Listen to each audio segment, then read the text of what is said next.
તો મિત્રો એક સિક્યોરિટી અપડેટ તમને આપું છું આજે કે ભવિષ્યમાં જો તમારો ફોન કદાચ બાય ચાન્સ હેંગ થાય છે, કોઈ હેક કરે છે, બરાબર, તો આવા સંજોગોમાં તમે શું કરશો?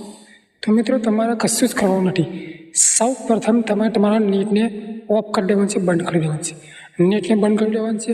ત્યારબાદ બીજો સ્ટેપ, તમે તમારા ફોનને જે પણ જરૂરી ડેટા છે, ફોટો છે, કોન્ટેક્ટ છે, એને તમારા બીજા કોઈ ડિવાઇસની અંદર ટ્રાન્સફર કરી લેવાનું છે.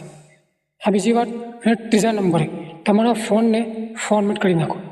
ફોર્મેટ કરવાથી તમને એ ફાયદો થશે કે જો તમારો ફોન કોઈ સામેવાળી વ્યક્તિ હેક કરતો હશે તો એ તમારા ફોનને હેક નહીં કરી શકે. કેમ કે તમારા ફોનમાંથી બધા ડેટા ફોર્મેટ થઈ જશે.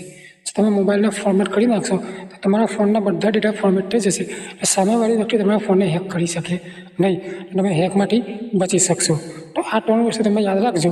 પહેલું, નેટ બંધ કરી દેવાનું. બીજા નંબરે તમારા જે ફોનના ડેટા છે તમારા બીજા ડિવાઇસમાં ટ્રાન્સફર કરી લેવાના. ત્રીજા નંબરે ફોનને ફોર્મેટ કરી નાખવાનો. તો તમે આ ફ્રોડમાંથી બચી શકશો.